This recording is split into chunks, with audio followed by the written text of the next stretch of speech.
प्यारे दोस्तों, किसी गांव के दो नौजवान बेहतर रोजगार की तलाश में किसी बड़े शहर की तरफ निकल पड़े। काफी फासला तय करने के बाद वो कुछ सस्ताने के लिए एक दरख्त के पास बैठ गए। उन्हें बैठे हुए कुछ ही देर गुजरी थी कि एक अजनबी उनके पास आया और बैठने की इजाजत मांगी। उन्होंने इजाजत दे दी। बातों ही बातों में उस अजनबी ने कहा, मैं गुर्बत का मारा हूँ और रोजगार की तलाश में निकला हूँ। उन दोनों ने भी ऐसा ही कहा। फिर वो तीनों मिलकर किसी अनजान रास्ते की तरफ चल पड़े। जब थक गए तो आराम करने के लिए लेट गए। अचानक उनकी नजर चमकती हुई ईंटों पर पड़ी। करीब जाकर देखा तो वो सोने की ईंटें थीं।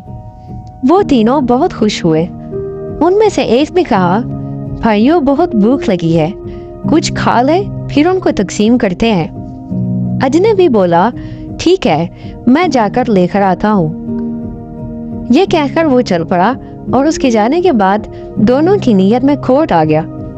उन्होंने सोचा कि इन ईंटों पर सिर्फ हमारा हक है। ऐसा करते हैं कि उसे मार डालते हैं, ना रहेगा बांस और ना बजेगी बांसी। दोनों इसी बात पर मुत्तफिक हो गए और उसका इंतजार करने लगे। उधर वो अजनबी जंगल से निकलकर एक कस्बे में गया और वहां से खाना लेकर आया। इसी दौरान उसके जहन में ख्याल आया कि अगर वो इस खाने में जहर मिलाकर दोनों को मार डाले तो वो सोने की ईंटें सिर्फ उसकी हो जाएंगी और जिन्हें बेचकर वो सुकून की जिंदगी गुजार सकेगा।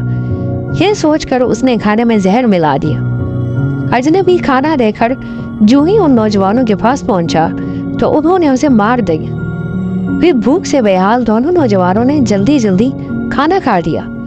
इसके बाद दोनों खुशी से सरशार ईंटें उठाने के लिए झुके ही थे कि जहर ने अपना असर दिखाना शुरू कर दिया और चंद ही लम्हों में वो दोनों भी जहर के असर से हलाक हो गए और वो सोने की ईंटें यूं ही चमकती हुई रह गई। तो प्यारे दोस्तों, इसीलिए कहते हैं कि लालच बुरी बला है। आपने देखा कि सोने की ईंटों की लालच ने कैसी इन तीनों की जान ले ली। दोस्तों, उम्मीद करते हैं आपको हमारी कहानी पसंद आई होगी। अगर आपको हमारी कहानी पसंद आई है तो मेहरबानी करके इसे अपने दोस्तों के साथ शेयर ज़रूर करें और कमेंट सेक्शन में हमें अपनी आराह से ज़रूर आगाह करें ताकि हमारी हौसला अफजाई हो और हम आपके लिए बेहतरीन और मज़ीद कहानियाँ बना सकें। तो मिलते हैं एक और नई कहानी के साथ। तब तक के लिए अपना ख्याल रखिए। अल्लाह हाफिज़।